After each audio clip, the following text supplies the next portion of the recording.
All right, welcome back everyone for another deep dive. Today we're going to be doing things a little bit differently. Okay. We're going to be taking a look at running, Running. but through kind of a different lens. Okay. Most of the time, I feel like when people talk about running, they always come at it from a very Western perspective. Yeah, that's true. So we have this book. It's called Not AHE, which translates to Illustrated Guide for Runners. Wow. It's by Nakano James Shuichi. Interesting. And this is actually originally written in Japanese. Oh, cool. And I just thought this would be a really, really interesting way to look at running, to kind of get outside of our own, Western box Right. and see how other cultures approach this really, fundamental human activity. Absolutely, yeah. It's always fascinating to explore different cultural perspectives on things we take for granted. Yeah, exactly. And, the other thing that's interesting about this book is the author really pulls from a lot of different sources. So he looks at other books, obviously websites, other types of research. So it's kind of like a synthesis of It is different. It is a synthesis of different approaches. And that's one of the reasons I thought it would be so interesting Yeah. to look at for this deep dive.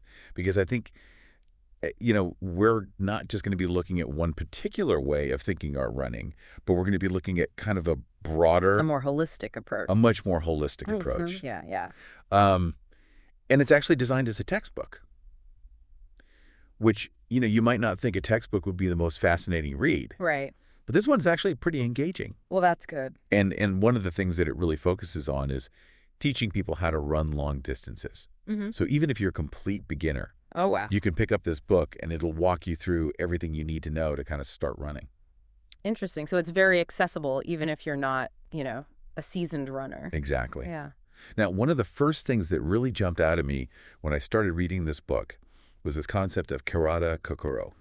Have you ever heard of that before? Karada Kokoro. It sounds familiar, but I can't quite place it.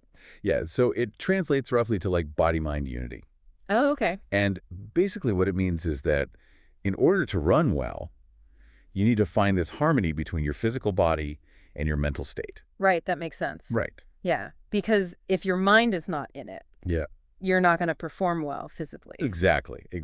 And that actually reminds me of, a lot of traditional Japanese practices like martial Yes, arts yeah. or even meditation, where they emphasize this mind-body connection. It's like a fundamental principle. It is. And so it's really interesting to see it applied to running. Yeah. Yeah, that's cool. As I mentioned, the book is very visual. There are a lot of diagrams. Oh, good. There are lots of illustrations. And that actually kind of leads into one of the things that I thought was really fascinating about this book was how detailed it gets. It's almost like they're trying to break down running into like these individual components. Huh. So it's like taking something that's, inherently fluid and natural and kind of dissecting it into all these different parts. It is. Interesting. I wonder if that's helpful or if it kind of takes away from the joy of just running. It's a good point. I mean, I can see it both ways. I can see how it could be very, very helpful Yeah. to have that level of detail. Yeah. But also, I could see how it could be maybe a little too much information for some people. Right, right. It's almost like, if you were to dissect a butterfly just to understand how it flies, Yeah. it takes away some of the magic. I love that analogy. I think that's perfect. Yeah. Another thing that this book really emphasizes that I think is worth talking about is breathing. Okay. Now, obviously, breathing is important for all kinds of physical activity, Right. but this book really goes into depth about how proper breathing can improve your stamina Okay. and actually even your mental focus while you're running.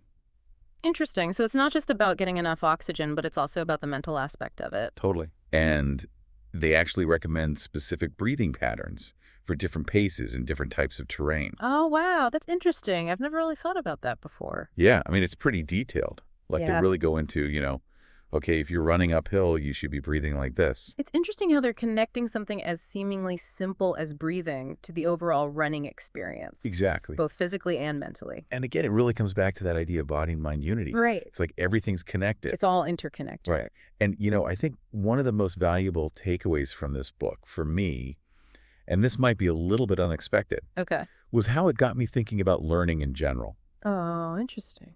So they take this very, very meticulous approach to breaking down running into all these small steps. Okay. And it got me thinking, like, could we apply this same approach to learning other things? Like, let's say you're learning a new language. Could you break down the process of learning that language into these tiny little steps Yeah. and kind of master each step along the way? That's a really interesting thought. I mean, I can see how that kind of methodical approach could be beneficial. Right. Especially for something complex like learning a new language. Or even like a musical instrument. I mean, I know that there are methods out there that kind of take this approach, but this book really highlights that. this book really highlights it in a way that I hadn't really thought about before. Yeah. It's almost like a blueprint for skill acquisition. It is. It is. It is. Yeah, that's cool. And so, even if you're not a runner, yeah. I think there are some really valuable insights to be gained from this book, just in terms of how we approach learning and personal growth. Absolutely. I mean, the core principles of discipline and focus and self-awareness, Yes. those are universal. They They apply to any skill or challenge you want to take on. And it's amazing how a book about running can kind of open up those doors. It's a reminder that sometimes the most unexpected sources can offer the most valuable insights. Absolutely. So I think if you're looking for a fresh perspective on running, on learning, on life even, Yeah. I think this book is definitely worth checking out. I agree. Well, thanks for joining me on this deep dive. This was great. It was fun. I'm glad we could do something a little bit different Me too. and explore this topic in kind of a unique way. Absolutely. I learned a lot. Me too. Yeah. And hopefully everyone listening got something out of it as well. We'll see you next time. See you soon. Bye.